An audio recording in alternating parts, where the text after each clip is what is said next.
राज्य मंत्री नारायण सिंह पवार ने श्री कृष्ण जन्माष्टमी पर ब्यावरा के मंदिरों में जाकर किए भगवान श्री कृष्ण के दर्शन। देखते रहिए RM पब्लिक न्यूज। ब्यावरा से ब्यूरो चीफ रोहित मेवाड़े की रिपोर्ट। नंदलाल के जयकारे गूंजे गली गली, हाथी घोड़ा पाल की जय कन्हैया लाल की। श्री कृष्ण जन्माष्टमी के पुनीत अवसर पर ब्यावरा शहर में भगवान कृष्ण के विभिन्न मंदिरों में आयोजित उत्सव में राज्य मंत्री नारायण सिंह पवार ने विधि विधान से पूजा अर्चना कर प्रदेशवासियों के मंगल व कल्याण की कामना की। यशोदा नंदन की कृपा सदैव सभी पर बनी रहे। समस्त प्रदेशवासियों का जीवन सुख, समृद्धि और आरोग्य से परिपूर्ण हो, यही मंगल कामनाएं। ताज़ा खबरों के लिए हमारे साथ बने रहिए। राज्य मंत्री नारायण सिंह पवार ने श्री कृष्ण जन्माष्टमी पर ब्यावरा के मंदिरों में जाकर किए भगवान श्री कृष्ण के दर्शन। देखते रहिए RM पब्लिक न्यूज। ब्यावरा से ब्यूरो चीफ रोहित मेवाड़े की रिपोर्ट। नंदलाल के जयकारे गूंजे गली गली, हाथी घोड़ा पाल की जय कन्हैया लाल की। श्री कृष्ण जन्माष्टमी के पुनीत अवसर पर ब्यावरा शहर में भगवान कृष्ण के विभिन्न मंदिरों में आयोजित उत्सव में राज्य मंत्री नारायण सिंह पवार ने विधि विधान से पूजा अर्चना कर प्रदेशवासियों के मंगल व कल्याण की कामना की। यशोदा नंदन की कृपा सदैव सभी पर बनी रहे। समस्त प्रदेशवासियों का जीवन सुख, समृद्धि और आरोग्य से परिपूर्ण हो, यही मंगल कामनाएं। ताज़ा खबरों के लिए हमारे साथ बने रहिए।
जो मेरा नसीबा होगा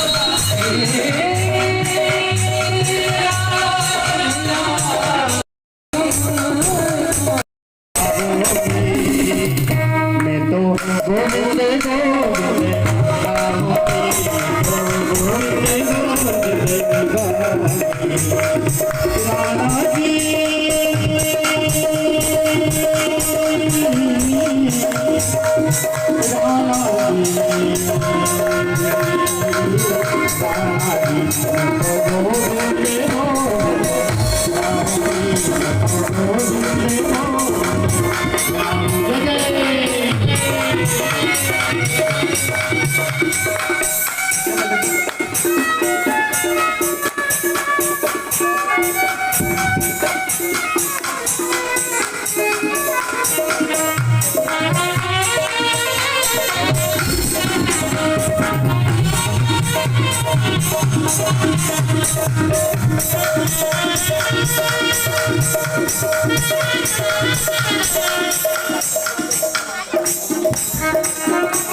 और एक राजू भैया की फरमाइश हमारे मंडल में किया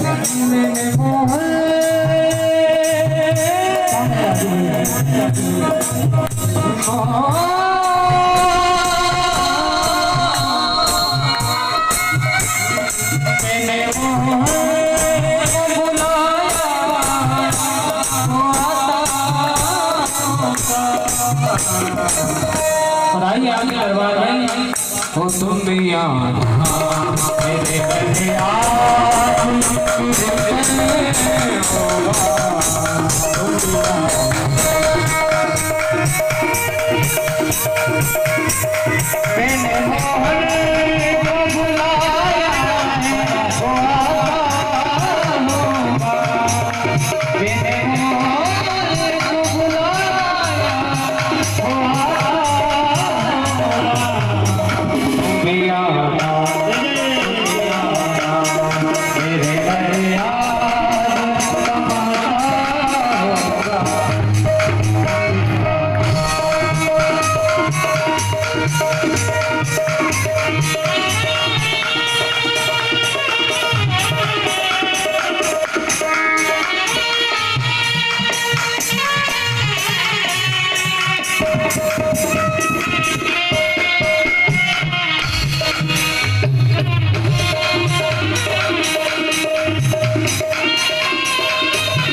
वृंदावन में जाके रहोगी, वृंदावन में जाके रहोगी, अपना आप रहोगी, अपना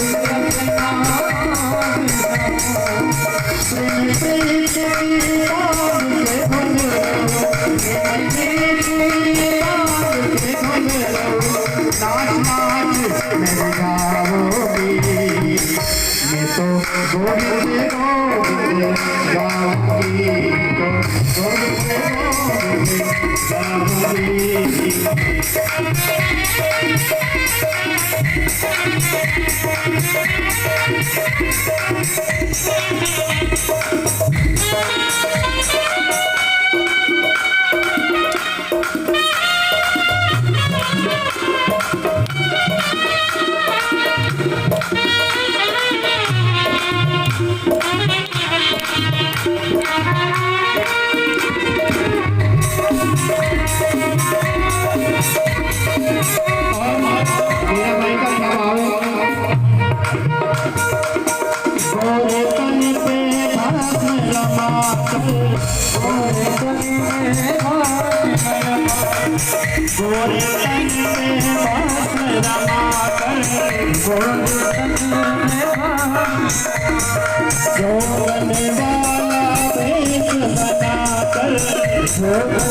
राणा जी हरे महल शोभारे, राणा जी हरे महल शोभारे, थोड़ी नहीं सजाओगी, मैं तो गोविंद गोविंद गाऊंगी, गोविंद गोविंद गाऊंगी।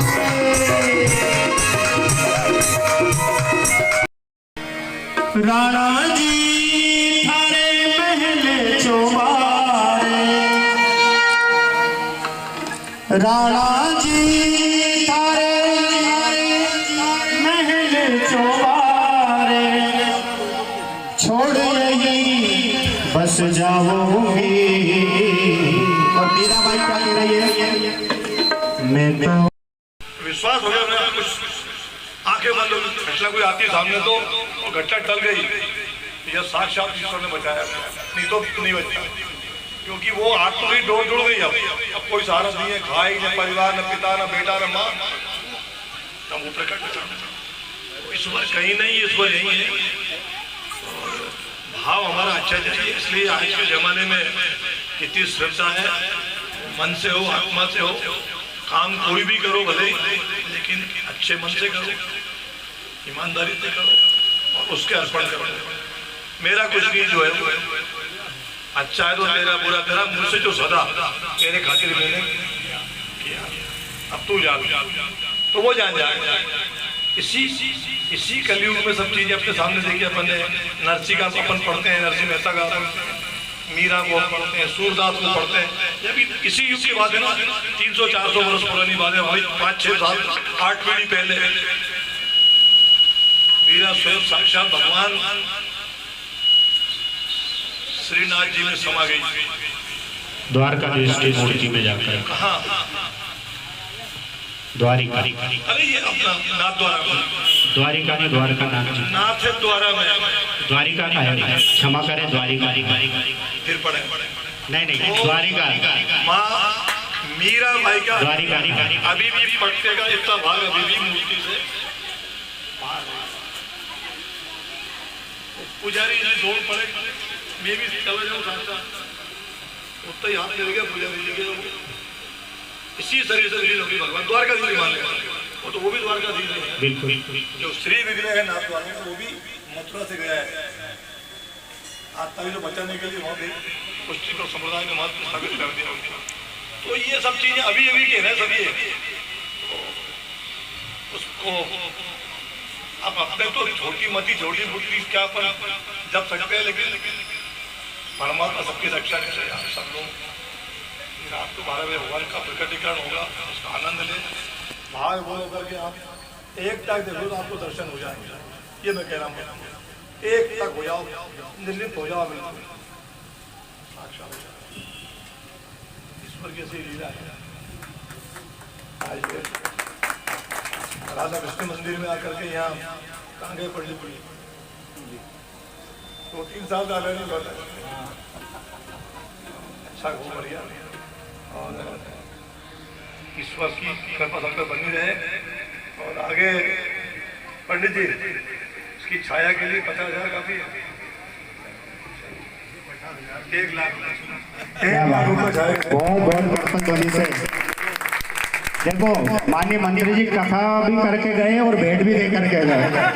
कथावाचक लेके जाते हैं परंतु दे करके जा रहे हैं, क्या बात है। बहुत बहुत धन्यवाद और बहुत बहुत साधुवाद।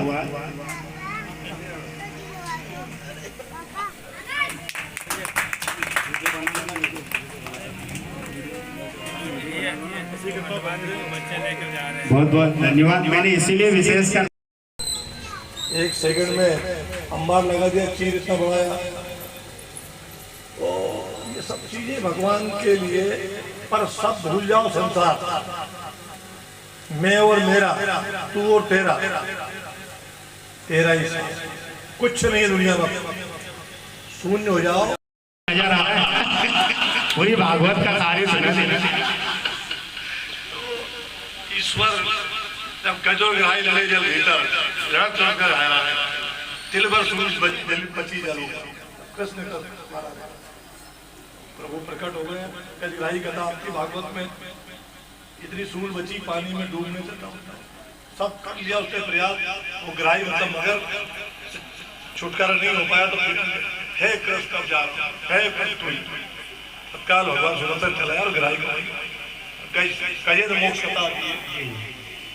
फिर महासती द्रौपदी का सबको पता ही है। मंत्री जी बताना चाहूंगा, जो आपने कहा है वो गांधारी दासी का पुत्र था युयुत्सु, गांधारी का पुत्र था युयुत्सु।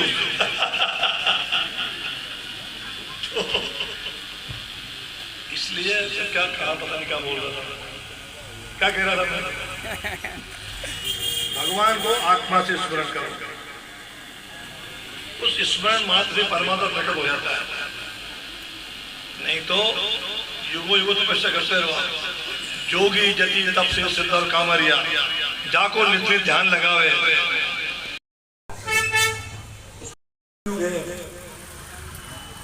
सतयुग नहीं है, त्रेता नहीं है, द्वापर नहीं है, लंबी आयु नहीं है। तपस्या करो, जप करो, तप करो, ये करो, वो करो, साधना करो, इस युग में संभव नहीं है। इसलिए करियो केवल नाम आधारा, प्रभु का नाम ले लो, यही पर्याप्त है। भगवान का स्मरण हमारे अंदर बना रहे, वो प्रकट होता रहे, श्वास श्वास। वज्र के नहीं उपाय उसी में महीने का तीर लगा, भगवान ने गोलोक धाम चले गए। इतनी सारी लीलाओं में भागवत पूरी भरी पड़ी है। हम सब लोग कथा सुनते हैं लेकिन उसको गुनते नहीं है। सुनते तो है, बहुत आनंद आया साहब, गुरु जी ने अच्छी करी, लेकिन भाई हमारे लिए क्या हुआ, कितनी अंदर गई, कितना पालन कर रहे हैं उसका। ये सब चीजें भागवत और पुराण वर्षों वर्षों सुन रहे हैं धरती पे हम, लेकिन एक भाई और कृपाचार्य दुर्योधन, उसकी जंगा जो टूट गई, जो पांडव तरफ आ गया था ना, उसकी जंगा टूट गई। अरे उसके बाद कारण वो बचा तो अश्वत्थामा ही बचा था, कृतवर्मा कृपाचार्य और अश्वत्थामा, हाँ वो भी बचा। एक और है, मुझे ध्यान यूज से ना कुछ नाम लेकिन संसार में देखेंगे ये तेरा है, ये मेरा है, ये मोह है। लेकिन भगवान ने कहा, भगवान की लीलाओं के कारण उनके वंश के परिवार के लोग भी मदमस्त हो गए थे, वो भी अन्याय अत्याचार के लेकर पार में चल पड़े। उनके संकल्प के कारण मुनि का श्राप हुआ और वो भी आपस में लड़ करके समाप्त हो गए, मर गए, पूरा यदुवंश भी समाप्त हो गया। भगवान ने अपनी लीला समेट ली थी। कहावत है कि श्राप था, ये था, वो था। भगवान का शरीर वज्र का हो गया था। दुर्वासा के आशीर्वाद से वो जो खीर दी थी दुर्वासा ने, वो लपेटने से पूरा भगवान ने कर लिया, लेकिन पैरों पे भगवान ने वो खीर नहीं लगाई।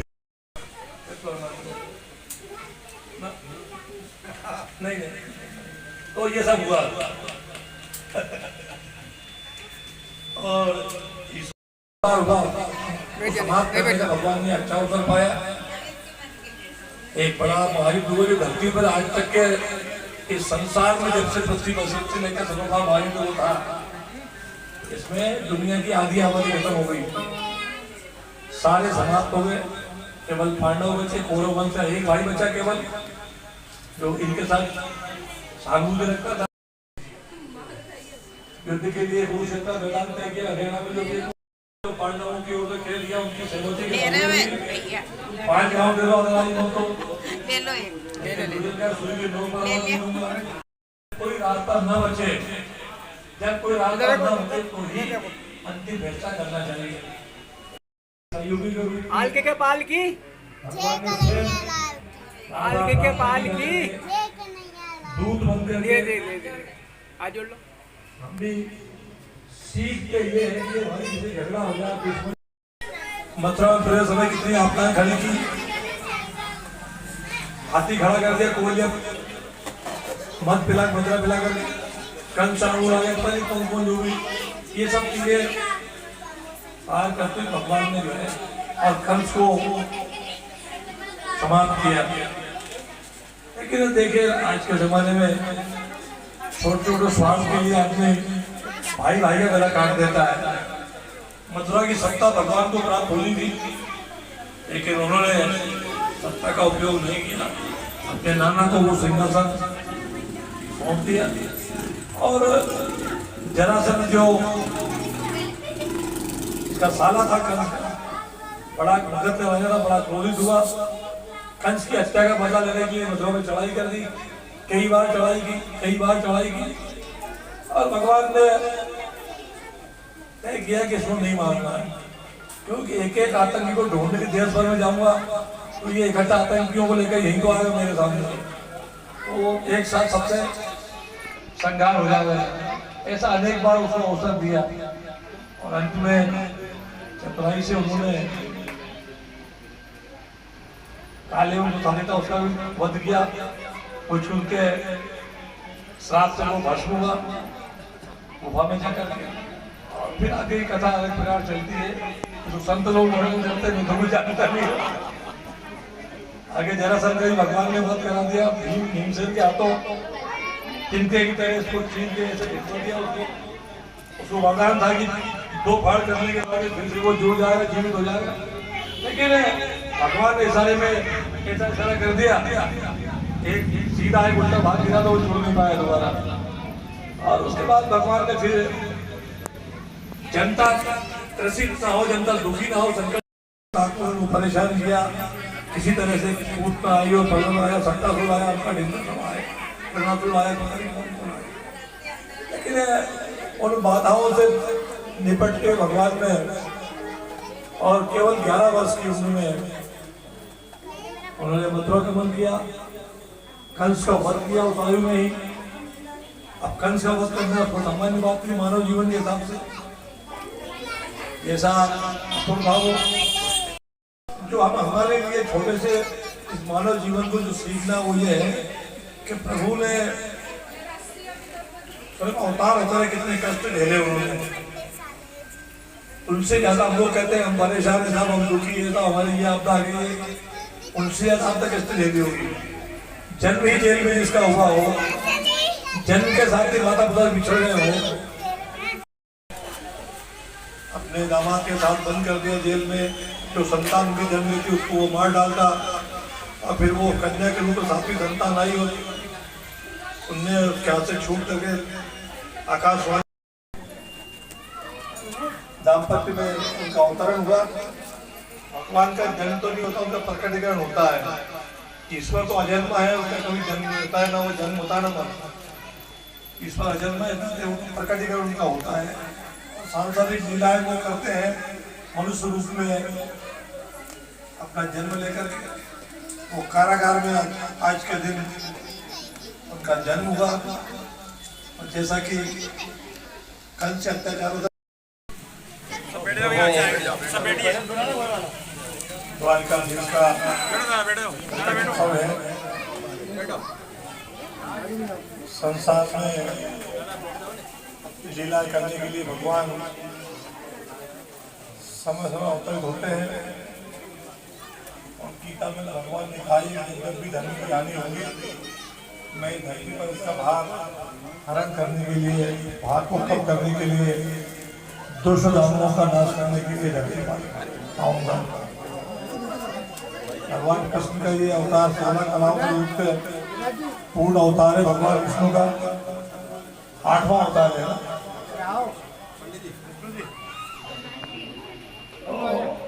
प्रभु ने अपने जीवन में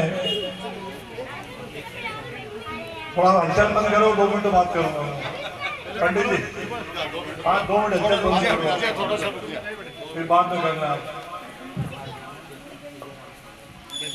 समय के हिसाब से कलयुग का प्रारंभ 5000 साल पहले हुआ, और भगवान द्वारकाधीश का अवतरण भी 5000 वर्ष की अवधि हम मानते हैं। उनके गोलोक धाम जाने के पश्चात धीरे धीरे कलयुग में, वो पूरी कथा है, महाराज जी बताते ही हैं। राजा परीक्षित के माध्यम से वो आगे कलयुग आया। लेकिन जो समय था भगवान के अवतरण का, उसका जो हेतु था, संसार में इस प्रकार के आए। हम भारत में देखते हैं कि आतंकवादी, अलगाववादी, तो फोन करने वाले राष्ट्रवादी ताकतें आज सक्रिय, वैसा ही उस जमाने में भी। और सज्जन शक्तियों को परेशान करने के लिए ऐसे क्रूर अत्याचारी शासक, चोर, डकैत, लुटेरे, साधु संतों का जीवन बहुत ही दुर्भर हो चुका था। जैसा कि अपन कथाओं पढ़ते हैं, गो ब्राह्मण की पुकार, भगवान आने का वादा करते हैं, अलग कथाओं में प्रकार का वर्णन है।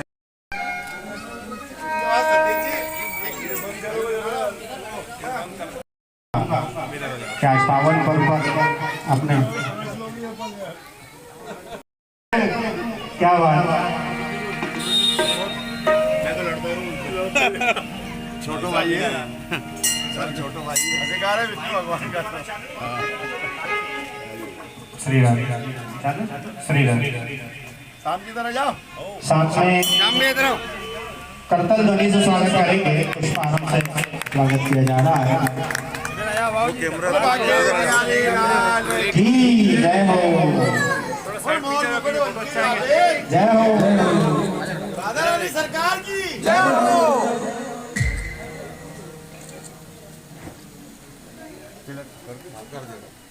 हमारे जिला महामंत्री आदरणीय श्री अमित जी शर्मा जी का भी मंदिर परिवार की ओर से स्वागत किया जा रहा है। साथ में हमारे प्रिय मंडल अध्यक्ष श्री राजीव जी यादव जी, आदरणीय श्री श्याम जी भाई साहब, आदरणीय श्री राम गोपाल जी नेता जी, गिरिराज रघुवंशी जी, आदरणीय श्री सामरे जी, अजय जी, और भी पधारे सभी अतिथियों का आदरणीय नितेश जी गुप्ता जी। हाँ भाई